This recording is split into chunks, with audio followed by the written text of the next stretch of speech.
Welcome to Beans and Breakdowns, a podcast dedicated to bridging the gap between specialty coffee and the heavy music community. On this episode, I'm joined by Jack Beatson of the band Foreign Hands and Simulakra. So grab a fresh cup of coffee and wake the fuck up!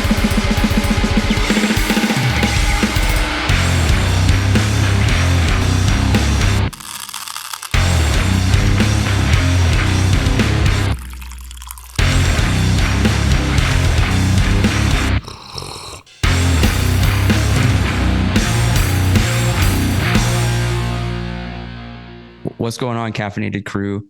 Today I'm joined by Jack, Foreign Hands, Simulakra. How are you doing this morning? I'm good, man. I got up early. I'm watching my friend's dog. Took the dog for a walk. Went and got coffee, and so it's been a good morning so far. Nice. It's always a good morning when there's a dog involved, I feel. Yeah, absolutely. I've recently got a cat. I guess he's almost 6 months old now. Mm. And so being woken up early by him has been both horrible and nice at the same time. Yeah, dude, I also have a cat, and it's the same. It's like, oh, this is so sweet. And then they're like, they don't leave you alone. They're like, no. Dude, I want to eat. And that's when it gets annoying. Yeah. Does your cat do the thing where they'll follow you around the house while you're like doing your morning things and just meow constantly until you feed them? Yep. They're like, hey, come on. Me first. And then you can do your bullshit, your human shit. Well, what do you have going on coffee wise? So I'm, like I said, I'm dog sitting. Mm-hmm. And there's a spot near here. I'm in Orange, California. There's a spot here called Play Coffee. Mm-hmm. And I try to hit it up anytime I'm over here. I got this specialty drink from them, which is a volcano latte. I got it with oat milk. Let me double check what's in this, because I can't remember off the top of my head. Play Coffee volcano latte.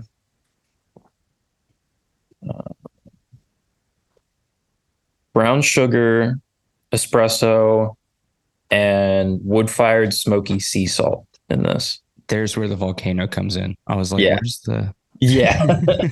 Yeah, it's awesome. The place is really cool. It's in this like converted bank. Like it used to be this really old bank. So there's like still like bank teller stations in the back and stuff. But the coffee's great. This is like my go-to when I go there. Sick. It's funny that you're drinking. Well, I guess we could still be drinking ice drinks here too, because it's just fucking 80 degrees today. Yeah, which is scary. Yeah, but yeah, it's funny that October, even on the West Coast, I guess it's a year-round thing, drinking ice drinks. Yeah, I'm definitely like, I'll drink ice drinks in January, February. Okay. Not that I don't like hot coffee too, but I think ice is typically my go-to. It's the same for me. I usually wake up with like a hot coffee, and then later in the afternoon, it'll be like an iced coffee probably. Yeah. I feel like I mostly drink hot coffee when I'm at home. Like you said, like when I wake up, I'll make like a cup of hot coffee. And then if I'm going out and getting stuff, it's usually iced coffee. Do you do the thing where you go to a shop and get something that you can't get at home, basically? Oh, yeah. Yeah. Oh, like I usually try and get like a specialty drink if they have one, because I'm like, oh, I'm probably not going to be able to make this at home. But if it's a new place that like I've never been to before, my like litmus test is usually like just iced vanilla latte with oat milk. And that's how I like gauge whether I like it or not. Mm-hmm. That's like the tester drink. And then once I'm like, okay, this is cool, then I'll move on to the more like specialized stuff. Yeah, that's it's funny to hear everybody's litmus test, because for a long time, I think my dad's is still an iced mocha. And I was like, you do realize that that's almost impossible to judge a cafe on, right? Like, but mine has evolved. I'm sure yours has probably evolved as well. Yeah. Like, for a long time, mine was like whatever their house batch brew was. Mm-hmm. Then it's, especially if it's a roaster, then it's like, okay, if you can have good batch brew, then you're probably a decent cafe. Yeah.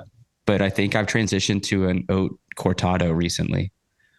I love a good cortado. Yeah, yeah. Yeah. So dude, I might go get one later after we talk. Same, same.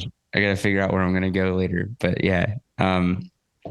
Well, so I know you're in the West Coast now, Mhm. originally from Delaware.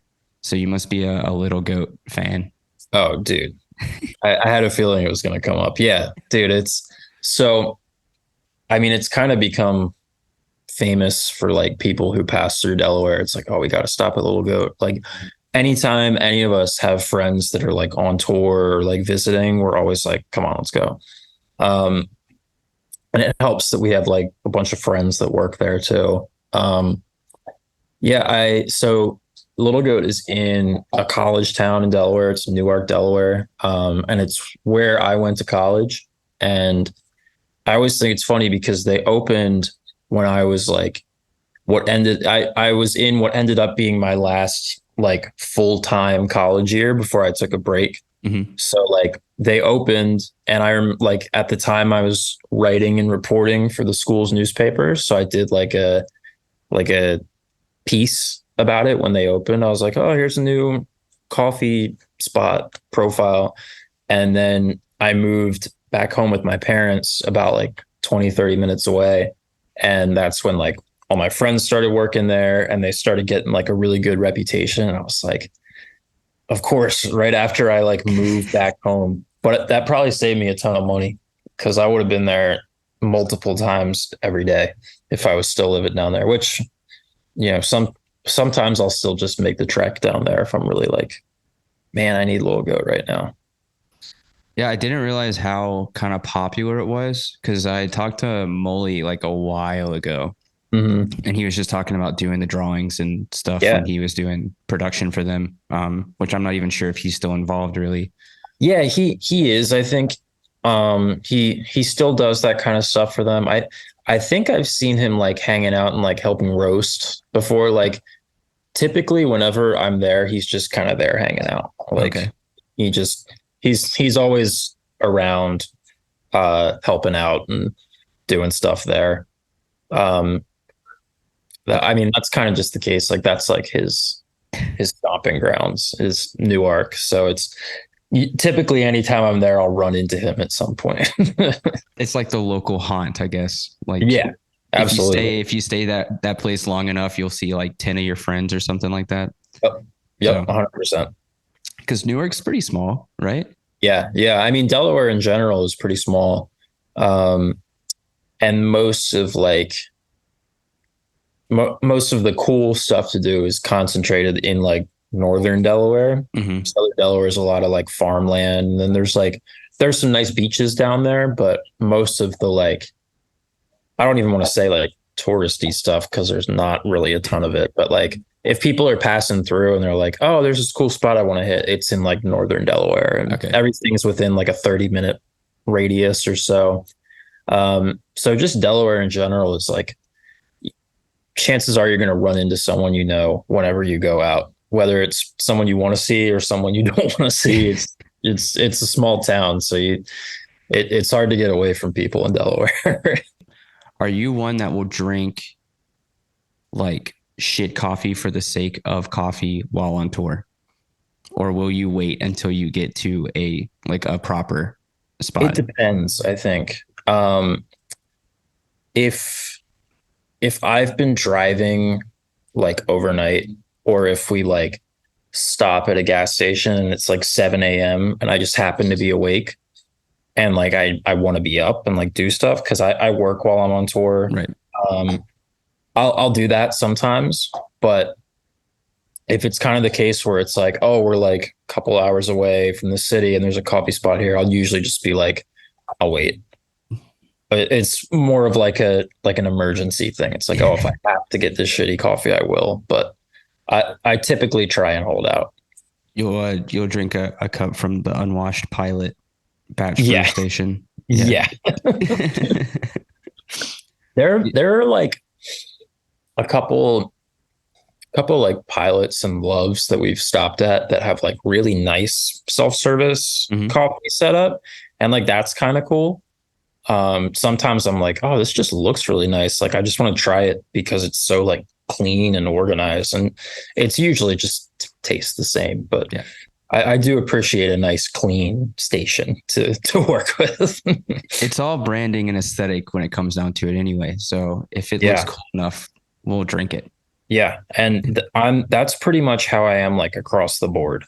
Like I'm a sucker for cool branding. Like if I see anything that looks cool, whether it's like clothes or like drink packaging or like deodorant packaging, I'm like, ooh, what's this? Yeah. My wife is like, you would be perfect to test out like branding on because Yeah. you fall for it every single time. And Oh, I'm like, I'm the exact same way. like a dog. Like it's shiny, it's cool. Like Yeah. I want to try it. Yeah, exactly. For better or for worse, that is a big part of my life, is just getting suckered by branding. It has a celebrity that I like on it. I'm gonna try it. Mm-hmm. Exactly. Maddie Matheson's restaurant. I'll go to every one. Yeah. That's great. So let's talk a little bit about the soundtrack of your youth growing up.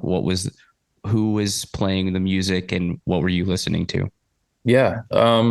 So both of my parents are like pretty big music people. But neither of them are really like musicians. Like my dad had an acoustic guitar that he would like fuck around with sometimes. Mm-hmm. The dog I'm watching keeps dropping his bone off the couch. Yeah, and then my mom had like a piano that she would kind of like same thing, like mess around on. But and my mom's also a ballet teacher. So like there was that sort of musical aspect. But my dad's like just a big music fan. So I grew up hearing his main focus. I mean, when I was like a kid, I would listen to like a lot of like the Beatles with him. But he's also like big into like 90s indie rock and alternative rock. So I was listening to Guided by Voices, mm-hmm. Oasis, Nirvana, Green Day, Pixies, all that stuff. And he also sort of had like a taste for like 80s punk. So he showed me like the Ramones and the Sex Pistols and stuff. So when I was young, a lot of my taste came from just like what he would play around the house or what he would play in the car. And that was sort of how I found my way into like alternative music. And then like once I started venturing out and trying to find stuff on my own, like probably in elementary school, nu metal was like huge. And like everyone I knew had a copy of Hybrid Theory by Linkin Park. So like that was just like anyone that you talked to they'd be like, yeah, I have that album. Mm-hmm. Like even we're like 8 years old and somehow they have this CD. So that was kind of like my gateway into heavy music, aside from stuff like Metallica and Slayer. I kind of got into it through like nu metal. But again, still had this like huge appreciation for like alt rock and grunge. Like I think Nirvana was probably the first band that I like became really obsessed with and like attached to, just in terms of like I was consuming any Nirvana related media I could find. And yeah, I think I don't know, it was definitely like, you know, mid 2000s was kind of like a melting pot of different stuff. So, you know, I was into like the 90s music, but I was also into like Fall Out Boy and all that whole scene. Like the first Panic at the Disco CD was like one of the first CDs I ever owned. Mm-hmm. And then, you know, I think just as I got older and like met more people, I started to get into like heavier stuff. Like I knew like Kill Switch Engage and like Bullet for My Valentine because they were in like video games and like Guitar Hero and stuff like that. And I remember just at a certain point, just like going on demand and just searching through music videos. And I would just like Ferret Records and Trustkill would just upload their video catalogs there, and I would just like watch all of them. So that was how I found like Poison the Well, Shadows Fall, As I Lay Dying, Martyr AD, all that kind of stuff. And around that time, I actually had a good friend of mine who was getting really into hardcore. This was probably like 7th or 8th grade. And he was like I was listening to that. And he was like, dude, fuck that. And like, I started getting more into like A Day to Remember, Silverstein territory. And he's like, dude, don't listen to that. Listen to like literally 13 or 14. He's like, he downloaded Agnostic Front onto my iPod and like Cro-Mags onto my iPod. So like there was this point in my life, because this guy was the guy that showed me how to like torrent music and download music. So there was this point in my life where I had like Agnostic Front, Silverstein, The Devil Wears Prada on my iPod. And I think, you know, at the time I was like, yeah, because I just kind of wanted to like, I don't know. I wanted to feel like I fit in with him, I guess. So I was like, yeah, I like these bands. But I think at the time it just wasn't what I was looking for. And I sort of drifted off into more of like the metalcore end of the spectrum, especially because the Delaware music scene at that time, that was like the thing. Like mallcore was like most of the people I knew that listened to like aggressive music. It was like the hot topic mallcore stuff. Yeah. So I definitely drifted more into that for like 2 years or something like that. And then I kind of started to get bored of heavy music. And I just kind of shifted my focus to like, I was just listening to like a lot of rap and any like run for cover band that wasn't like heavy, I would listen to. And then kind of started to get more in touch with like my roots again and go back and like listen to like Nirvana and Oasis and Pixies and Lemonheads and stuff like that. And probably around that time is when a lot of people in Delaware were like shifting to getting big into hardcore. Like Backtrack was like getting big, Incendiary. And I was like playing in a metalcore band at the time, but I was just like kind of like ear to the ground. Like at first I was kind of like, I don't know if I want to listen to this, you know, like I don't know why.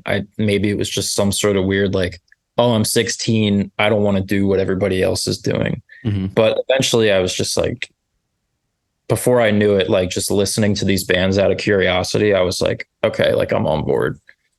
And then just kind of, you know, took off from there. I think one thing that's always been cool to me about living where I live is that the people involved have always put an emphasis on like going back and like listening to the precursors and stuff. Mm-hmm.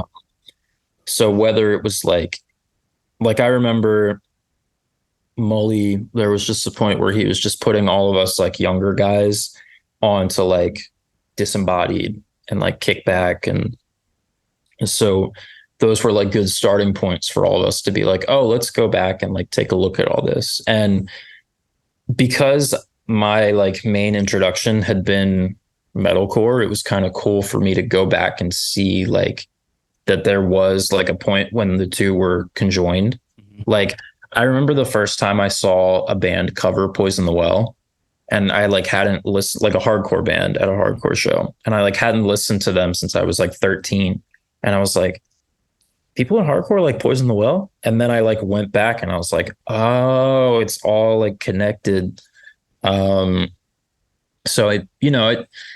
so many things that I didn't really understand when I was a kid were in terms of like, I guess they just seemed like two totally separate entities. Like my friend showing me Agnostic Front and then me listening to like It Dies Today and stuff, which, right. You know, it does grow, you know, after a certain point, they grew into two separate entities, but it was cool once I got like to be like 19 or 20. And I started to like look back and figure out like the history and the timeline of everything. And I think that that's one thing that I've always been interested in when it comes to music is like a timeline. And I would always, which I mean, I so many people do this or did this, is like if I had a CD, I'd look in the thank you booklets, I'd see what shirts the bands were wearing. And like when, like I said, when I was young, I was like hyper fixated on Nirvana, and like they would always talk about Bad Brains, Sonic Youth, the Melvins. And so like that was how I got exposed to those kind of bands.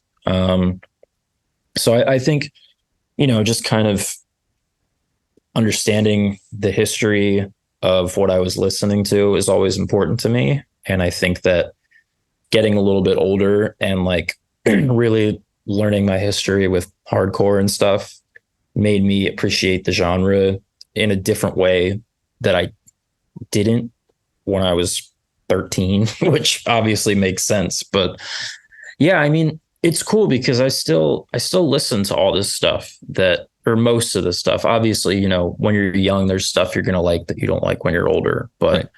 You know, a lot of the music that made an impact on me when I was young, those bands are still in my daily rotation. And it's cool to see things come full circle too. Cause, you know, like when I saw people in hardcore or like hardcore adjacent people talking about Guided by Voices, it like fucked with my brain, because for so long that's been like the only way I knew what that band was because it's my dad's favorite band, and right. I just like associated with like obscure dad music, and then people started talking about it and I was like, holy shit. Like just stuff like that I think is so cool to see stuff come full circle like that, and that's always been like an attraction of mine to music, and specifically hardcore in general. Yeah, it's funny hearing bands nod to like Oasis. Like you listen to like Higher Power and it's like, yeah, this is Oasis. Yeah, dude, so, like there was that video of High Vis covering Oasis. Oh, and Outbreak. Like, yeah. And I was like, this makes so much sense. Like they're like, I don't know. When you think about like a hardcore adjacent band covering Oasis, it's like that doesn't make sense. But then you see them do it and you're like, wow, this is perfect. It's so funny. Well, it's like, I mean, at the time, you know, Nirvana, I feel like is like a very American version of what Oasis was to like British rock culture. Yeah. They definitely like both made waves like in a way that people hadn't really done before, right? In their respective cultures. I mean, I feel like in a way Oasis was kind of like a rehashing of like Beatlemania, but they also were like very much like doing their own thing. And like the fact that I always appreciate that like Liam and Noel were just like shitheads and like just never stopped being shitheads, like wrote this beautiful music, but like were just complete assholes. I'm like, hey man, they never tried to be anything they weren't, which I think is very cool. Like to this day. Yeah. They're still just absolute shitheads. Yeah. It's amazing. The consistency is crazy. Yes. That's why they've never strived to be role models. It's my favorite. Like, yeah. So yeah, I appreciate like those bands, and you know, with Nirvana, we still have kind of like Foo Fighters as like the continuation, but it would have been very interesting to see what like came out of that if they would have stayed around longer. Yeah, I think about that all the time. I mean, just even being, you know, 12 years old and just being like, wow, I'm never going to get to see this band. Right. Like it's just not going to happen.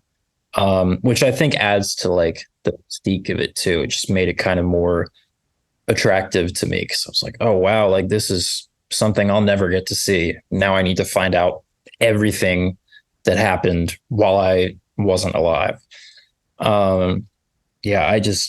I mean that I think that band and the way that I appreciated that band kind of set the tone for the rest of my life in terms of music and just like what I look for in a band. And you know, maybe not all the time, but I appreciate those bands that have sort of like a a consistent, attitude, and who are like, I think one thing that's cool about Nirvana is that they wore their influences on their sleeve, without like really sounding exactly like any of them.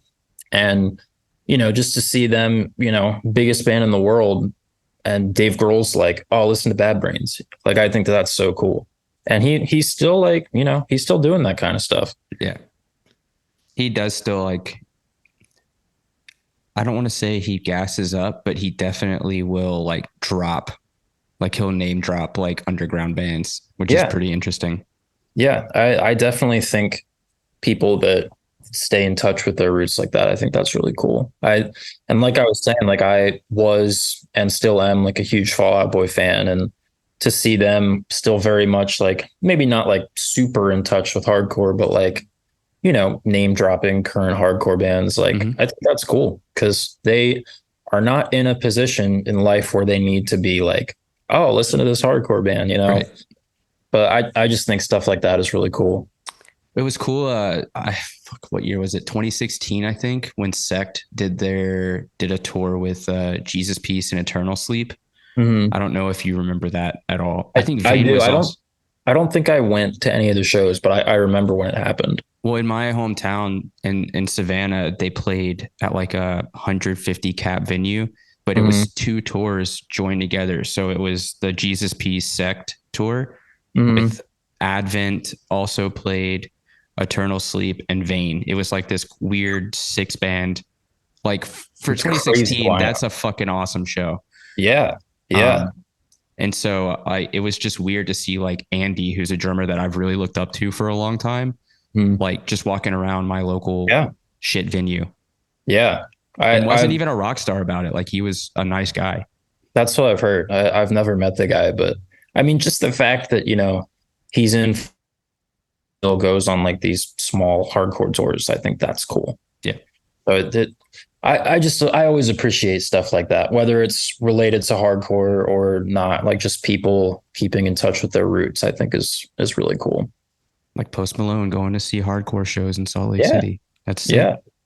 Crazy. Like, him like rolling up in like a Drain shirt and stuff. I think that's cool.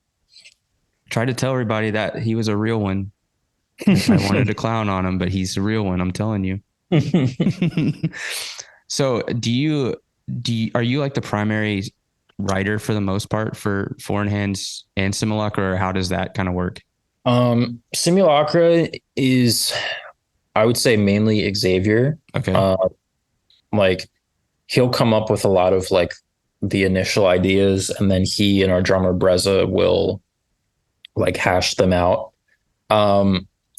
I have like contributed a couple songs to Simulakra, but for the most part, I kind of just let X and Breza like put the songs together, and like maybe I'll put in my input like towards the end. But I just think that for that band, that dynamic works best. And I very much like trust the way that they write.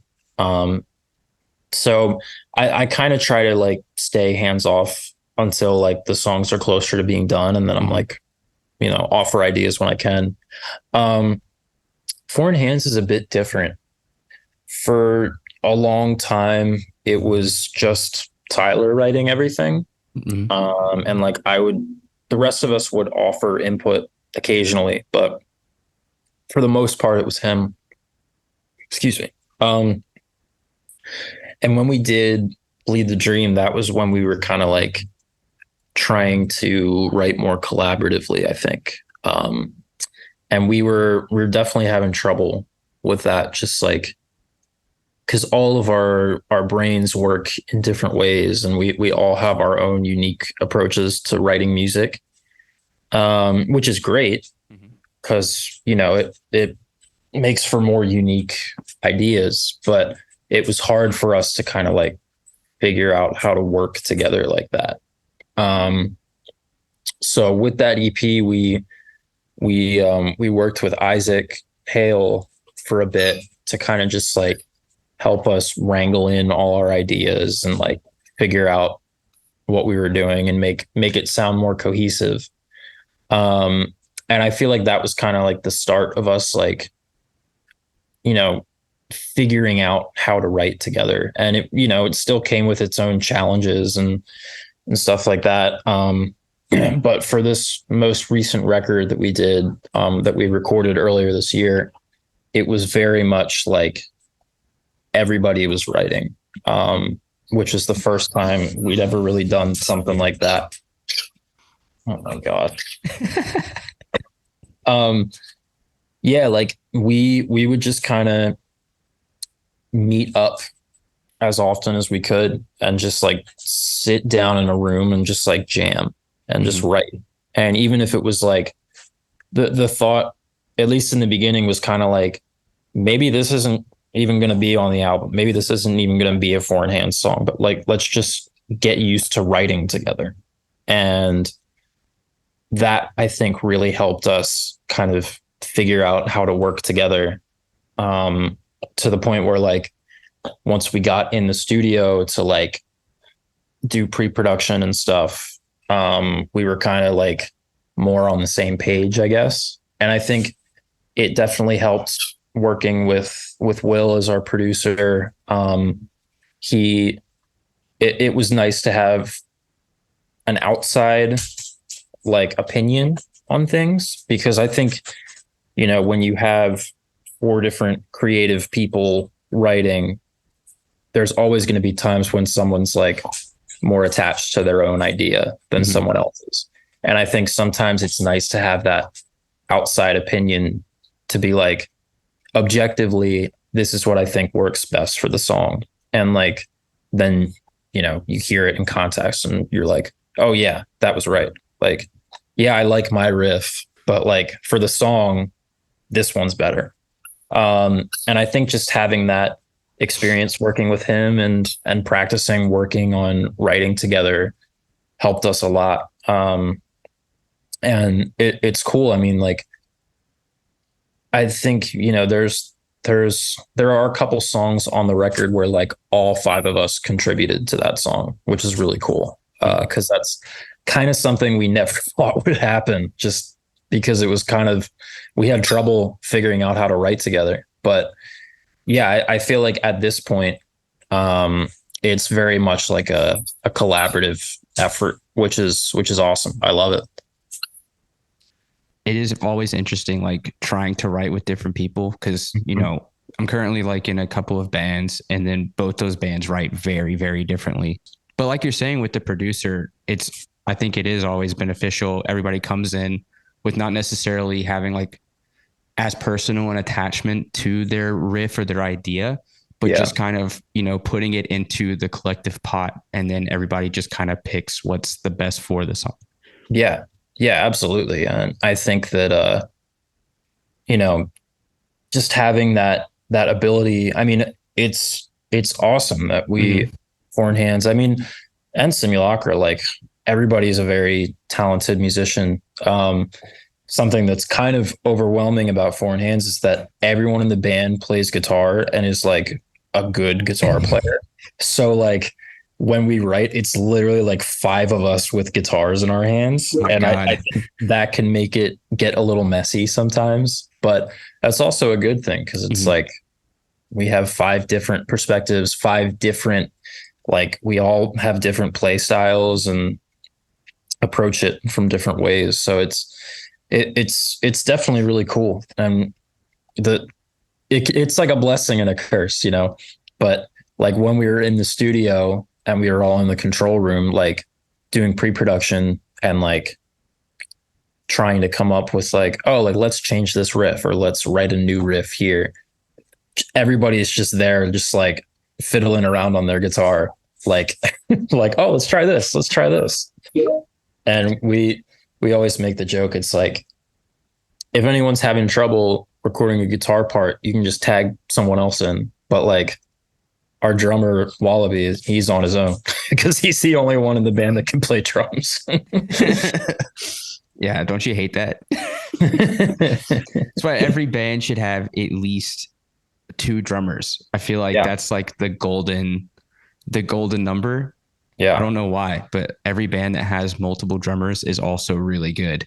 Yeah. And it's like an age old joke at this point. Like there aren't enough drummers, but like it's really true. Like the fact that we have this band where 5 of us play guitar and like 1 person plays drums is really funny.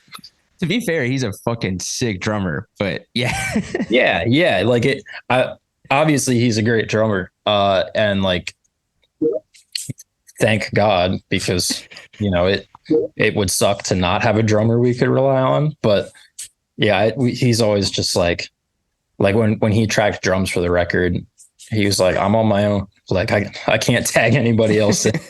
Because that was another thing we did in the studio was like, if somebody wrote a certain riff, like I tracked, oh my God, I'm gonna kill this dog. Buddy, you gotta relax. Yeah, like if somebody wrote a certain riff and like I did most of the guitar tracking, but there were some riffs where I was like, oh, I didn't write this. Like I might not be able to play it as well as whoever wrote it. Like, do you want to track it?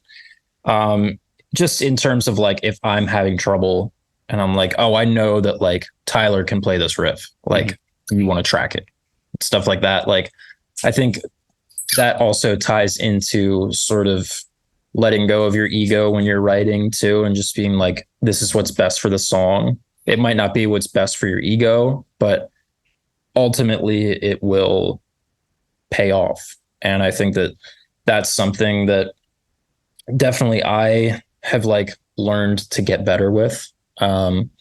Obviously, like, you want to be proficient at your instrument and the parts that you're playing, but when you're in a studio setting like that, it's just it's different, that if you really need like a really clean take and somebody else wrote the part and you're struggling with it, like, there's no shame in just being like, hey, can you track this for me?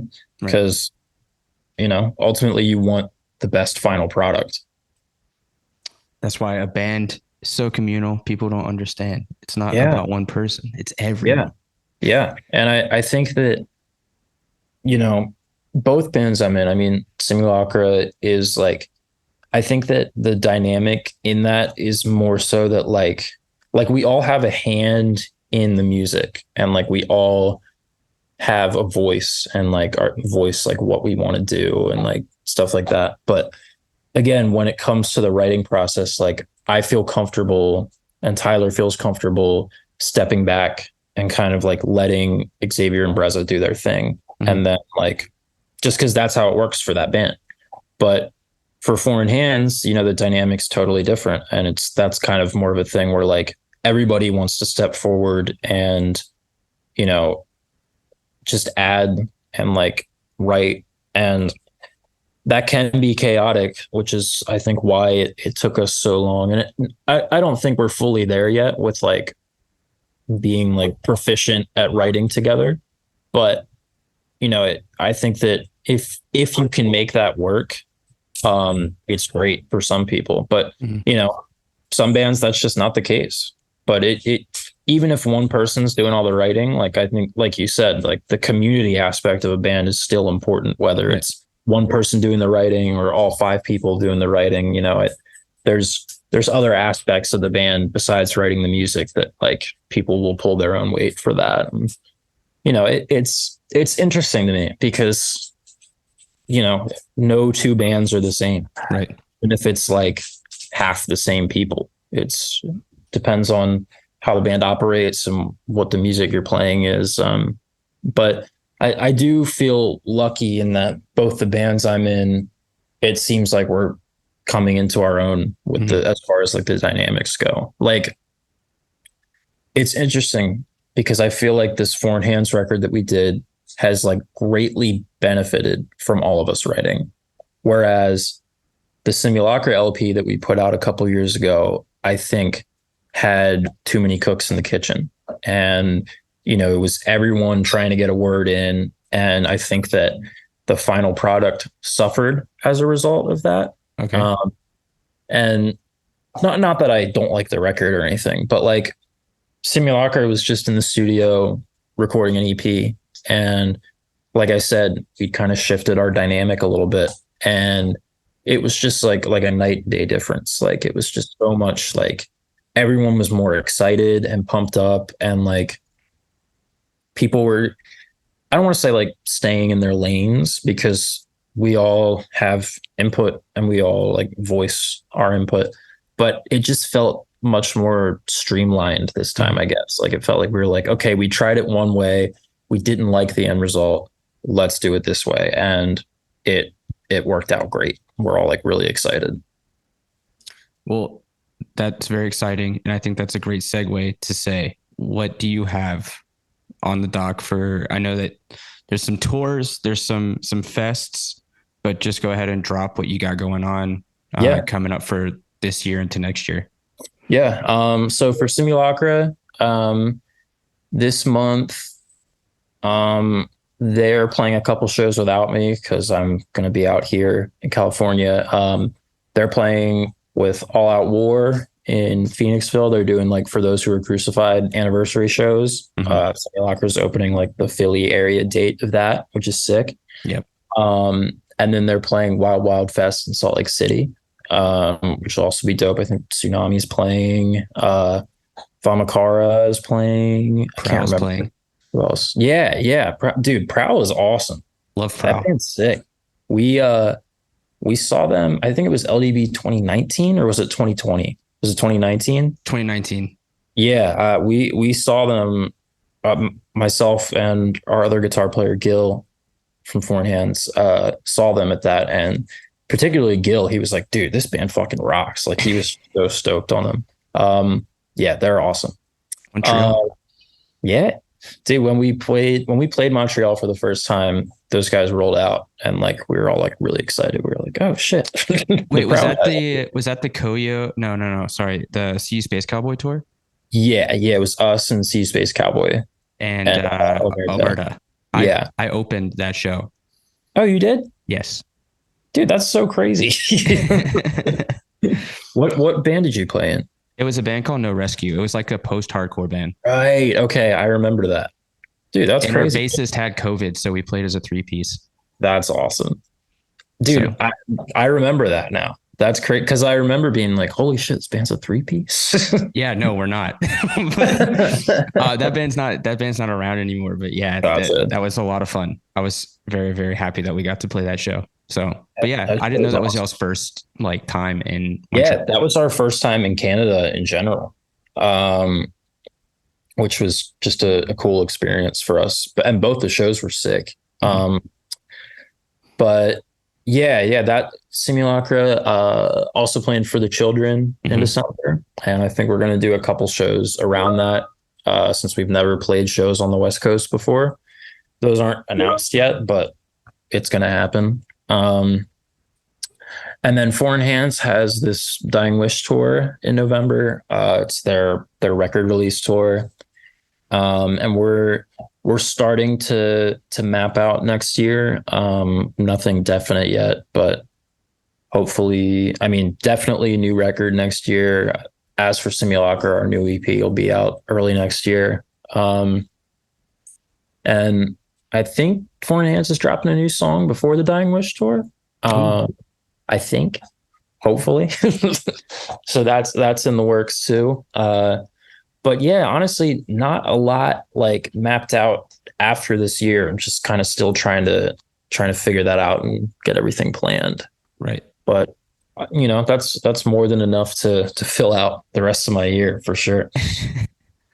So y'all haven't even dropped the new full Foreign Hands LP. No, we've been sitting on it. We did all the instruments in February, and like February into March, and then we came back to do vocals in May. Okay. But Will has also been like really busy, like on tour and stuff. So he's been busy. We've been busy. There's been like moving pieces with like artwork and stuff like that has just been taking a little while, but should be dropping a new song before the end of this month, I think is the plan, which I'm very excited to just get that out into the world. Cause I'm sure, like sitting and stewing on your own band stuff, like it can be terrible. Yeah, it can be draining. Like if you're just listening to the same songs and then you're like progressing as well, but you still have to like keep playing shows on those songs that have been written for like 2 years, and Yeah. you're ready to move. But I know. But y'all are releasing it on Sharptone, which is sick. Yeah. Yeah. Yeah. Everything with Sharptone has been great. We did like a 7-inch with them last year. That was more so just like get 2 songs out to like announce the signing. And that was also sort of like a test run working with Will, because he expressed interest in like doing a record for us. And we were like, well, if we're doing these new songs for the label announcement, let's do them with him and like see how we work together and like get to know each other. And obviously we worked well together. We went back to do the record. And that was really cool. Just getting to meet him and work with him.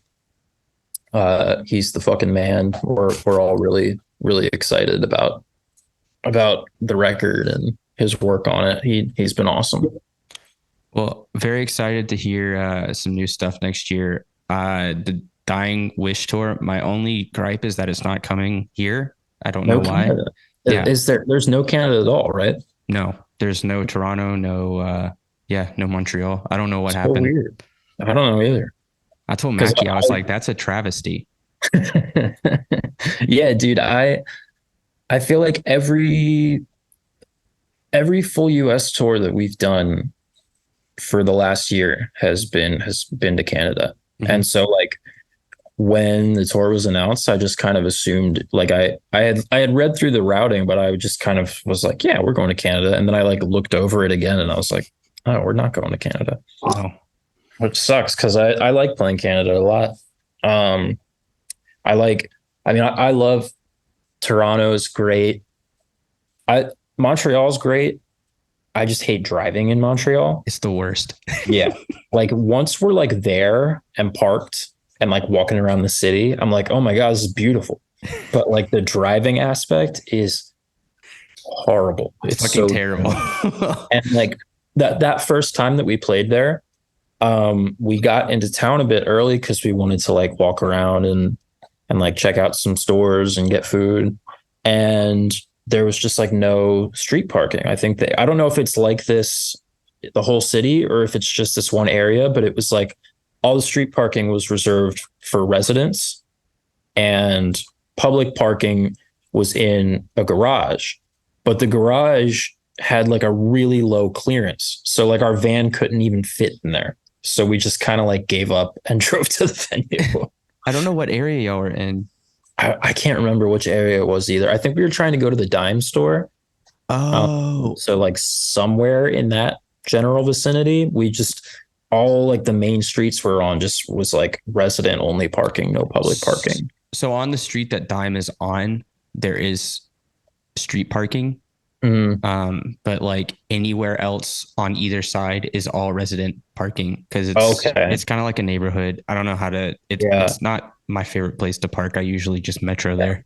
Yeah, but, that makes sense. I'm sure if you live there, it's awesome. It's like sick. it's a great idea for people who live there. But like us with our van and trailer driving through, we were like, fuck this. Dude, y'all would have been better off parking at the venue and then taking the metro like down to the store. I should have done that. Because I just kind of gave up. I was like we went to the venue. I was like, oh, maybe I'll like walk or Uber. And it was like a really far walk and just kind of lost the motivation. But next time we're there, I'm definitely going to take the metro over because I do want to go to the store. When y'all played at TD with Stick to Your Guns, y'all are pretty close to the dime store in that area. I was looking at it and like, I just didn't, we got there kind of late and like we were opening on that tour. So we had to sound check and there just didn't end up being enough time. I was like, oh, maybe I'll like sneak my way over, but we just ended up being busy and I was like, damn it. But that area is so cool. Like we just kind of walked around later that night and it was like really cool. Just kind of walking up and down that like strip there. Did you, because I told Harold where to get coffee in that area. I don't know if y'all tagged along for that. I don't remember. It was like Pista, I think. is where I said to go. Anyway, there's like a few like really great coffee spots. I know we went, one of the spots we went to there was like kind of right across from the venue. It was like a pastry and coffee shop. I can't remember what it was called. And I remember it being like pretty good, but I don't think we went to like any like strictly coffee shops. Okay. I just can't remember. It was a while ago. Yeah. And we also like stopped for coffee like everywhere. Like that's like our two main things on tour that we look for is like coffee and record stores. So like sometimes I just like lose track of like what is in what city and stuff like that. It's terrible because it's like such a money sink, but it's what we got to do. It's our thing. That's how you cope. That's how you. Yeah, exactly. What's the point of traveling if you can't do fun stuff? Yeah, or like spend money on stuff you don't need. Exactly. Well, hopefully you guys get a date around here soon. I would love to see Foreign Hands again because it's been, I think, since that show. Yeah, that was a year ago or something like 2022. That. Yeah. Yeah. I'm sure that we'll be back like next year. We're working on like a tour for the spring that I think we'll probably go to Canada. If not, we definitely want to make our way back up there soon because we always like have a good set anytime we're in there. Like even we played on that 6 Year Guns tour when we played Quebec City at this like it felt like a mini outdoor Eurofest. Like it was just so bizarre. It was like under a highway bridge. Oh, on Vola Macadam. I think yeah.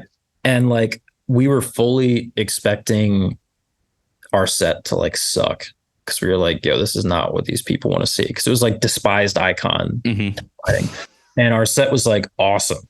We were like, yo, this is like the fact that we were fully not expecting it to be awesome, and it was just like so cool. And like anytime we've played in Canada, it's just been awesome. You know, Quebec loves metalcore. Yeah, I found that out because we played and it was awesome, and then Koyo played and like nobody cared. No, they don't like that. And that was like the total opposite of like the rest of that tour. It was like we would play and people would be like, okay, and then Koyo would play and people would freak out. And I remember like Sal and Harold just like walking over and be like, they fucking hated us. I felt so bad. Man, yeah, they don't like that emo shit.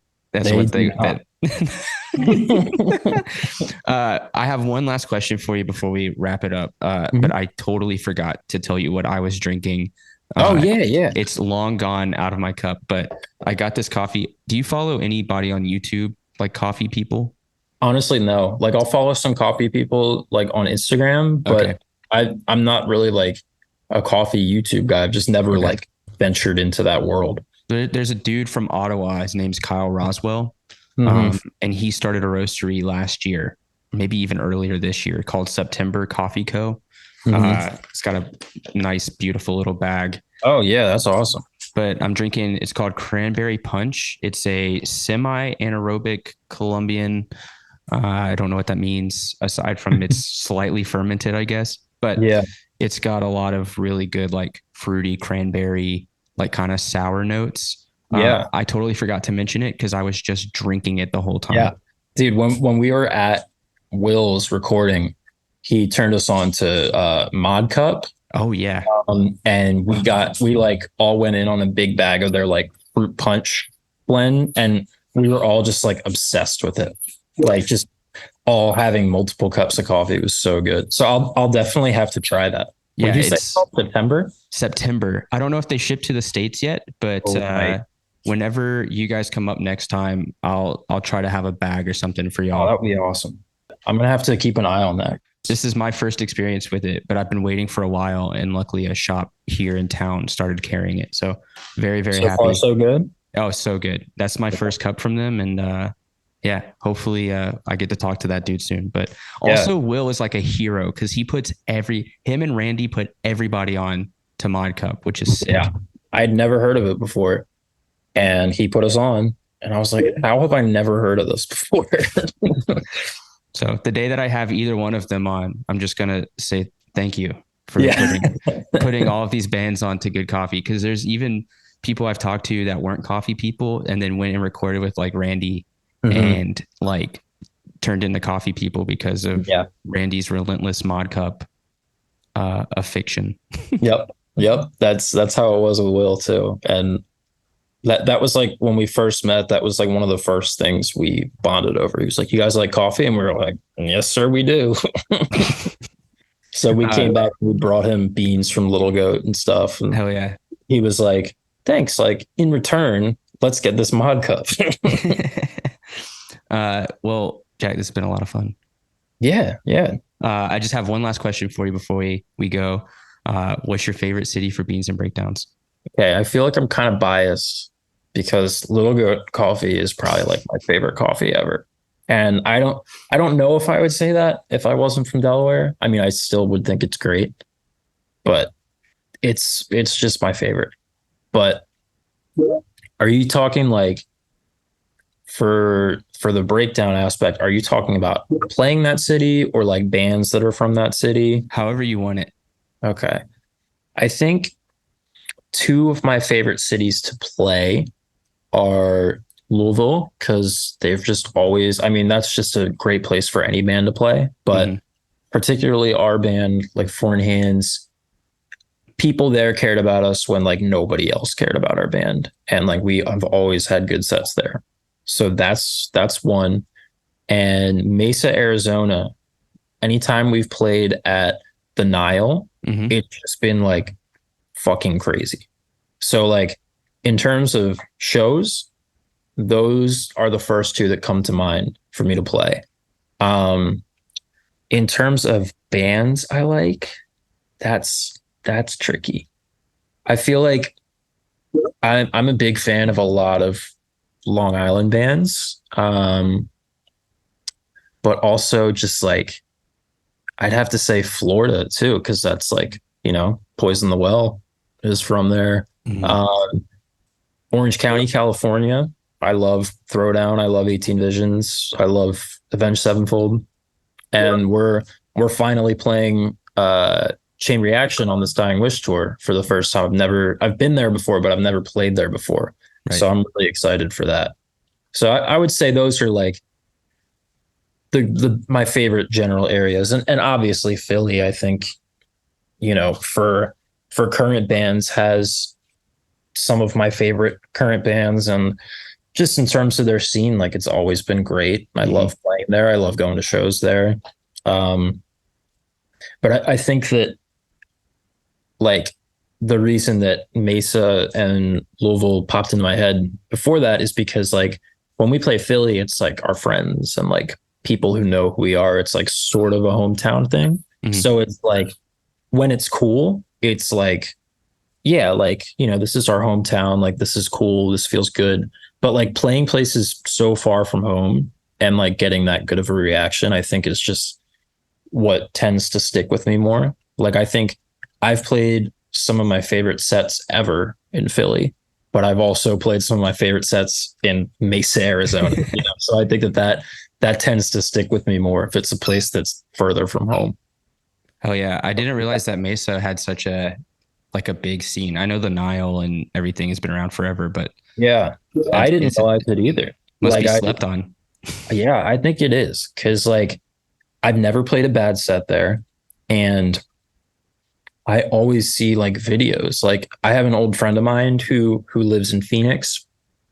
He's from Delaware, but he moved out to Phoenix a couple of years ago. And the first time we played the Nile, he was like, "This is going to be awesome." And I was like, okay, like not that I didn't believe him, but I was just like, I feel like I've never heard anything about this place. And then we played and it was crazy. And I was like, this place rocks. And so now I get excited every time we go back there. I'm like, yeah, this is going to be awesome. It's that desert vibe. I guess so, man. People just mosh and dive. It's awesome. Sick. Well, Jack, again, thank you so much for hanging out. This has been a lot of fun. Man. Thanks for having me. Hope you guys enjoy that Dying Wish tour. Yeah, thanks, man. I'm excited. I think it'll be cool. Cool. Take it easy. Yeah, you too, man. Talk to you later. Thanks for listening to this episode of Beans and Breakdowns. I want to say a huge thanks to Jack for hanging out on this episode. Be sure to check out both Simulakra and Foreign Hands. They have music up on all listening platforms. And keep an eye out for those shows that he mentioned. That Dying Wish tour is really, really going to be awesome. So if there's a date near you, be sure to check it out. If you've enjoyed the podcast, please subscribe and leave a review. You can find out more information about the podcast by following us on Instagram at Beans and Breakdowns, or on the web at beansandbreakdowns.com. Until next week, be sure to stay caffeinated and wake the fuck up.